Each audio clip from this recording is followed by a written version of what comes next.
Hello friends, psychology की पाठशाला में आज हम लोग इमोशन की ही एक और थ्योरी को डिस्कस करने वाले हैं और वो थ्योरी है cognitive appraisal theory of emotion, संवेग का संज्ञानात्मक मूल्यांकन का सिद्धांत। और ये जो सिद्धांत दिया था वो दिया था लेजारस ने, और लेजारस का पूरा नाम है रिचर्ड लेजारस ने। इस थ्योरी को कॉग्निटिव थ्योरी की कैटेगरी में रखा जाता है, और वो इसलिए कि यहां पर जब इमोशन को समझने या इमोशन को महसूस करने की बारी आती है तो कॉग्निशन, जिसको हम संज्ञान कहते हैं, उस संज्ञान के स्तर पर उसकी इंटरप्रिटेशन की जाती है। ये देखा जाता है कि उसका अर्थ निकाला जाता है। उसका अर्थ हम किस तरह से निकालते हैं ये डिपेंड करता है हमारे कॉग्निशन के ऊपर, और तभी हम संवेग का अनुभव करते हैं, ऐसा ये कॉग्निटिव थ्योरीज कहती हैं। लेकिन लेजारस की भी कॉग्निटिव थ्योरी है और स्केक्टर सिंगर की भी कॉग्निटिव थ्योरी है। आज हम डिस्कस करने वाले हैं जो कि रिचर्ड लेजारस ने दी थी, cognitive appraisal theory of emotion, संज्ञानात्मक मूल्यांकन का सिद्धांत। यहां पर एक शब्द है, अगर आप ध्यान दें, और इसको अगर इंग्लिश में कहें तो अप्रेजल और हिंदी में कहें तो मूल्यांकन, कि जो इमोशन है वो इमोशन इस मूल्यांकन पर निर्भर करता है। वो इमोशन इस बात पर निर्भर करता है कि जब जैसे ही आपके सामने कोई इमोशनल स्टिमुलस आया, और इमोशनल स्टिमुलस आने के बाद आप सोचते हैं अरे ये डरावना तो नहीं है, ये मुझे काटेगा तो नहीं, क्या हो रहा है, आप उसको इवैल्यूएट कर रहे हैं, ये मेरे लिए ठीक है कि नहीं है, ये मेरे लिए खतरनाक तो नहीं है। आप बहुत सारी चीजों मतलब विचार करते रहते हैं, और विचार करने के बाद आप में एक फिजिकल अराउजल और इमोशंस आते हैं।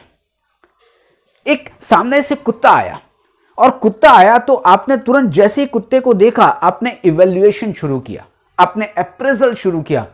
कुत्ता छोटा है, अरे कुछ नहीं करेगा, अरे लेकिन वो तो भौंक रहा है, वो काट भी सकता है। फिर आपके मन में फिर और कुछ आया, अरे नहीं ये तो बंधा हुआ है, कोई दिक्कत नहीं होगी। आप क्या हो रहा है, आप उस इमोशनल सिचुएशन को देखकर आप उसको समझने की, आप उसको इंटरप्रिएट करने की, मूल्यांकन करने की कोशिश कर रहे हैं। और जैसे ही आपने मूल्यांकन किया, नहीं साहब ये खतरनाक है, आप क्या दौड़ लगाना शुरू कर देंगे। और जैसे ही आपने कहा अरे वो तो बंधा हुआ है, अभी एक उधर हट करूंगा तो वो भाग जाएगा। अब आप ये देखें कि जब आपको ये पता चला या ये आपको समझ में आया, ये आपने मूल्यांकन किया कि नहीं साहब वो मेरे लिए खतरनाक नहीं है, तो क्या आप में फिजिकल अराउजल वैसे ही होंगे जब आपके सामने शेर आता है, जब आपके सामने कोई बड़ा कुत्ता आता है? नहीं, बड़ा कुत्ता आएगा तो अलग तरीके से आप इवेल्युएट करेंगे, अरे भाई साहब जर्मन शेफर्ड है, काट लेगा वो। और एक छोटा कुत्ता आता है, अरे वो तो भगा दूंगा। अब कुत्ते दोनों ही हैं, डॉगी दोनों ही हैं, लेकिन आपने जैसा इवेल्युएशन किया और उस इवैल्यूएशन के बेस पर आप में संवेग की उत्पत्ति होगी, यानी कि आपको डर लगेगा, आपको एंगर होगा, आपको खुशी होगी, आपको हेट होगा। तो एक बात समझ में आ रही है कि ये जब भी इमोशन की बारी आएगी या इमोशन को समझने की बारी आएगी तो हम उस परिस्थिति का, उस घटना का मूल्यांकन करते हैं, और मूल्यांकन करने के बाद ही हम में इमोशन होते हैं। अब जो लेजारस हैं वो कहते हैं कि साहब हम दो तरह के अप्रेजल होते हैं, मतलब कि दो तरह के से मूल्यांकन करते हैं। एक होता है प्राइमरी अप्रेजल और एक होता है सेकेंडरी अप्रेजल। प्राइमरी अप्रेजल प्राथमिक जो मूल्यांकन है, और सेकेंडरी अप्रेजल जो कि गौण मूल्यांकन है। प्राइमरी जो अप्रेजल है उसमें व्यक्ति ये सोचता है कि ये मेरे लिए कितना खतरनाक है, ये मेरे लिए कितना खतरनाक है, ये मेरे लिए क्या अर्थ रखता है। तब दूसरी चीज आएगी इसके बाद सेकेंडरी मूल्यांकन, कि इससे निपटने के लिए मेरे पास औजार हैं कि नहीं। औजार का मतलब ये नहीं कि आपके पास भाला होगा, तलवार होगी, हथौड़ा होगा, नहीं, आपके पास मतलब कि आपकी कोपिंग स्ट्रेटजी, आपके पास कुछ संसाधन है कि नहीं है। आप कहते हैं कि साहब बहुत बड़ा लंबा चौड़ा आदमी है और आप बड़े दुबले पतले आदमी, तो आप क्या सोचते हैं, अरे साहब मेरे पास रिसोर्सेज नहीं है, मैं इससे लड़ नहीं सकता हूं। तो पहले प्राइमरी जो अप्रेजल है वो क्या हुआ, आपने देखा कि ये मेरे लिए कितना ठीक है, कितना खतरनाक है, मतलब कि पहले आपने प्राइमरी इवैल्यूएट किया उस सिचुएशन को, और जब उस सिचुएशन को इवैल्यूएट कर दिया तो सेकेंडरी इवैल्यूएशन हुआ, साहब मेरे लिए क्या फायदा है, या मेरे लिए कितना खतरनाक है तो मेरे पास कौन कौन से रिसोर्सेज अवेलेबल हैं। इस तरीके से प्राइमरी और सेकेंडरी इवैल्यूएशन होने के बाद ही आप में कोई संवेग की उत्पत्ति होती है, ऐसा लेजारस कहते हैं। फिर लेजारस के बाद बहुत सारे इसी जो थ्योरी है, इस थ्योरी पर बहुत सारे रिसर्चेस हुए और रिसर्चेस स्मिथ और एल्सवर्थ का नाम बड़ा फेमस है। उन्होंने भी अप्रेजल के कुछ डायमेंशंस की बात की है कि हम सिचुएशन को किन किन डायमेंशन के आधार पर इवेल्युएट करते हैं, उनका अप्रेजल करते हैं कि उस अप्रेजल के बाद हम में संवेग की उत्पत्ति होती है। तो स्मिथ और एल्सवर्थ ने टोटल 8 टाइप्स के डायमेंशन की बात की। ये जो प्राइमरी और सेकेंडरी जो अप्रेजल है वो किसने दिया था? लेजारस ने। लेकिन लेजारस के काम को थोड़ा सा और दूसरों ने भी आगे बढ़ाया, तो स्मिथ और एल्सवर्थ ने कुछ अप्रेजल और भी बताया कि और भी अप्रेजल के डायमेंशंस हो सकते हैं, और ये टोटल 8 डायमेंशंस आपको देखने को मिल रहे हैं। नंबर 1, अटेंशन, कि जैसे ही अटेंशन का मतलब ध्यान देना, कि क्या ये ध्यान देने योग्य है या नहीं है। आप क्या करते हैं, जैसे ही आपके सामने कोई आया, कोई, अब बात वहीं पे, अब आप एक घटना आती कि हाथी चलता रहता है और कुत्ता भौंकता रहता है। अब हाथी चलता है तो हाथी उस पर ध्यान ही नहीं देता है। अब जब वो ध्यान ही नहीं देगा तो उसे गुस्सा ही नहीं आएगा, वो आराम से अपने हाथी की तरह चल रहा है। बिल्कुल वही है कि आपके सामने इस इमोशनल सिचुएशन आई, आपको ध्यान देना है कि नहीं देना है, ध्यान देने योग्य है कि नहीं है। दूसरा, नोवेल्टी, साहब नई क्या चीज है। क्योंकि होता क्या है कि जब आपके पास कोई नया खतरा आता है तो आपको बिल्कुल अनएक्सपेक्टेड कुछ रिस्पॉन्सेज आती हैं, आप समझ ही नहीं पाते हो कि ये क्या हो रहा है। आप देखते हैं कि क्या वो कोई नई चीज है या पुरानी चीज है। पुरानी मतलब मैंने पहले इससे मैं निपट चुका हूं, फिर वापस क्या होगा, सेकेंडरी अप्रेजल या प्राइमरी अप्रेजल, अरे मेरे काम की नहीं है, अरे मेरे को कुछ भी नहीं होगा, इससे क्या है। होता क्या है कि आपने देखा होगा कि पहले कोई चीज मिलती है बहुत खुशी होती है, फिर उससे बढ़ के मिलती है तो खुशी भी होती है, लेकिन अगर उससे कम मिलने लग जाए तो अरे इसमें क्या खुशी मिलेगी, ये तो कुछ भी नहीं है, मतलब नॉवेल्टी नहीं है, नया नहीं है कुछ भी। तीसरा, सर्टेनिटी, मतलब कि निश्चितता है या नहीं है इसमें, कि क्या कुछ निश्चित बातें कही जा सकती हैं, क्या इसको निश्चित तरीके से समझा जा सकता है। फिर होता है कंट्रोल, ये मेरे नियंत्रण में है कि नहीं है, ये मैं इसको कंट्रोल कर सकता हूं या नहीं कर सकता हूं। कर सकता हूं कंट्रोल तो आप में अलग तरीके के संवेग की अनुभूति होगी, और नहीं कर सकता हूं कंट्रोल तो आप में अलग तरीके की अनुभूति होगी। फिर आता है प्लीजेंटनेस।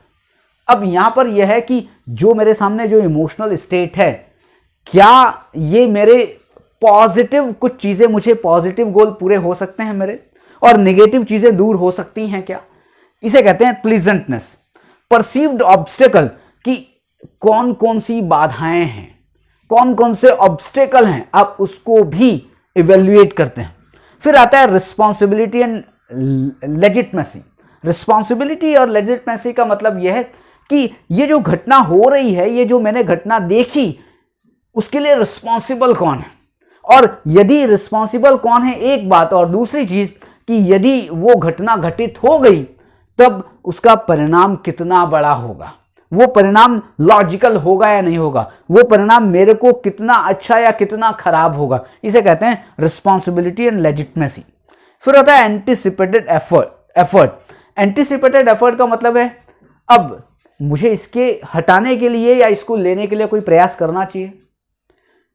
क्या हो रहा है कि कोई इमोशनल सिचुएशन है, मुझे उससे हटने के लिए प्रयास करना है या नहीं है, क्योंकि अगर नहीं हटूंगा तो मेरे को कुछ घाटा हो सकता है, नहीं हटूंगा तो कोई डेंजरस चीजें हो सकती है, या मैं उससे हटने के लिए प्रयास करूं या मैं उसमें इन्वॉल्व होने के लिए प्रयास करूं।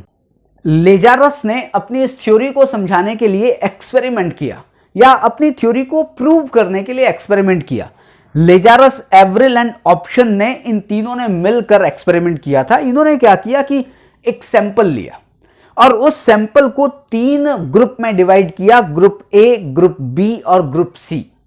इन तीनों को ही एक फिल्म दिखाई गई, अलग अलग कमरे में छोड़ दिया गया और तीनों को एक ही फिल्म दिखाई गई जिसमें कि बच्चों के जो सेक्सुअल ऑर्गन है उनमें कुछ चीड़-फाड़ की जा रही है या उनके साथ कोई गलत व्यवहार किया जा रहा है। इस तरह की फिल्म इन तीनों ही ग्रुप को दिखाई गई। लेकिन जब वो फिल्म चल रही थी तो बैकग्राउंड में एक वॉइस आ रही थी। जो ग्रुप ए था, फिल्म वही चल रही है बच्चों वाली, जो चीड़-फाड़ वाली, और उनमें एक बैकग्राउंड में एक वॉइस आ रही है किस तरीके की, नहीं ये जो हो रहा है ये गलत हो रहा है, ये इनको नुकसान पहुंचा सकता है, इस तरीके की कुछ एक बैकग्राउंड वॉइस है। दूसरे ग्रुप को भी वही फिल्म दिखाई जा रही है, उनको ये कहा जा रहा है कि नहीं ये जो हो रहा है ये इन बच्चों के लिए बहुत अच्छा है। और तीसरा ग्रुप था जिसमें भी यही फिल्म दिखाई जा रही थी और उनको ये बैकग्राउंड में वॉइस आ रही थी कि ये जो किया जा रहा है ये उनके अच्छे नागरिक बनने के लिए या बड़े होकर जो उनके साथ होने वाली है चीजें उसके लिए ये एक जो कल्चर की एक परंपरा है।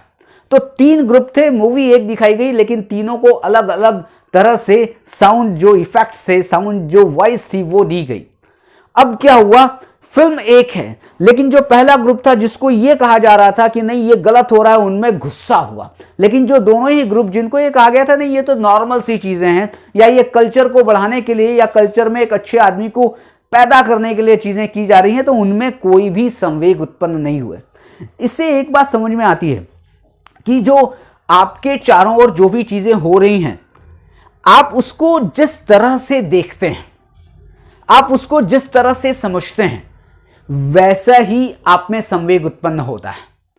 आपके साथ कोई मजाक कर रहा है और आप लाइटली ले लें तो आपको गुस्सा नहीं आएगा, लेकिन आपसे कोई थोड़ा सा मजाक कर रहा है और आप उसको गलत तरीके से, पहले ही उसने कुछ आपके साथ किया हो और आपको पिछले वाली चीजें याद आएगी, यस ये गलत कर रहा है बहुत, मतलब ऐसी चीजें होंगी तो आपको ज्यादा गुस्सा आएगा।